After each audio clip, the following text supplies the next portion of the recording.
लड़की अपने बॉयफ्रेंड से पूछती है, अच्छा किसी दूसरे लड़के से मेरी शादी हो जाए तो तुम क्या करोगे? लड़का, तुम्हें भूल जाऊंगा। लड़के ने बहुत छोटा सा जवाब दिया। ये सुनकर लड़की गुस्से में दूसरी तरफ घूम कर बैठ गई। फिर लड़के ने कहा, सबसे बड़ी बात कि तुम मुझे भूल जाओगी। जितना जल्दी मैं तुम्हें भुला सकूंगा उससे ज्यादा जल्दी तुम मुझे भुला दोगी। कैसे? लड़की ने पूछा।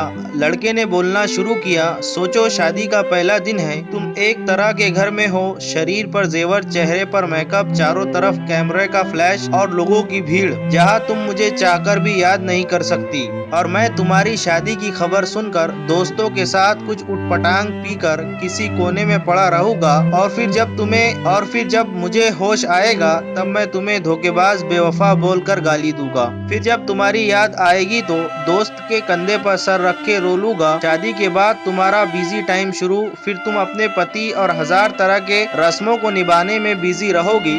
फिर कभी कभी तुम्हें मेरी याद आएगी जब तुम अपने पति का हाथ पकड़ोगी, उसके साथ बाइक पर बैठोगी और मैं आवारा की तरह इधर उधर घूमता रहूंगा जैसे जिंदगी का कोई मकसद ही नहीं।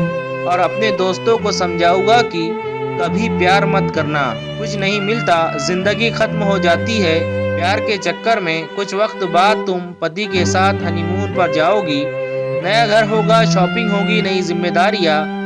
अब तुम बहुत खुश हो, अचानक तुम्हें मेरी याद आएगी। तुम सोचोगी पता नहीं किस हाल में होगा और मेरी खुशी की दुआ मांगते हुए वापस अपने परिवार में बिजी हो जाओगी। मैं अब तक मम्मी पापा, भाई या फिर दोस्तों से डांट सुनकर लगभग सुधर गया हूँ। सोच लिया अब कोई काम करना है, एक अच्छी सी लड़की से शादी करके तुम्हें भी दिखा देना है और सबको यही बोलूंगा कि भुला दिया है मैंने तुम्हें। लेकिन तब भी मैं तुम्हारे मैसेजेस को आधी रात को निकाल कर पढ़ूंगा और सोचूंगा शायद मेरे प्यार में ही कमी थी जो तुम्हें ना पा सका। फिर अपनी तकलीफ को कम करने की कोशिश करूंगा।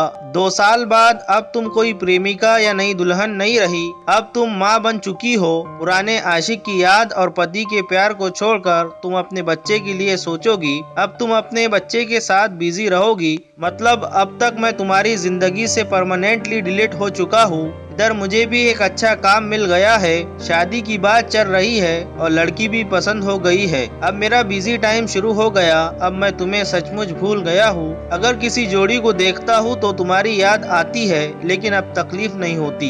यहाँ तक सुनने के बाद लड़के ने देखा लड़की की आंख में आंसू झलक रहे हैं। लड़की भरी आंखों से लड़के की तरफ देखती है। दोनों बिल्कुल चुप है पर आंखें बरस रही है। थोड़ी देर बाद लड़की, तो ये क्या सब कुछ यही खत्म हो जाएगा? लड़का, नहीं, किसी बात जब तुम रूठ जाओगी अपने पति से किसी बात पर, लेकिन तुम्हारे पति आराम से सो रहे होंगे, पर उस रात तुम्हारी आंखों में नींद नहीं होगी और इधर मैं भी अपनी पत्नी से किसी बात पर खफा होकर तुम्हारी तरह जागूंगा। फिर दुनिया सो रही होगी, सिर्फ हम दोनों के अलावा। फिर हम अपने अतीत को याद करके खूब रोएंगे, एक दूसरे को बहुत महसूस करेंगे, लेकिन इस बात का खुदा के अलावा और किसी को पता नहीं चलेगा। बस इतना कहकर वो दोनों रोते हुए एक दूसरे को गले लगा लेते हैं। तो फ्रेंड्स, स्टोरी आपको अच्छी लगी है तो चैनल को जरूर सब्सक्राइब कर लेना, शेयर करना। चलिए वीडियो को एंड करते हैं। जय हिंद, जय भारत।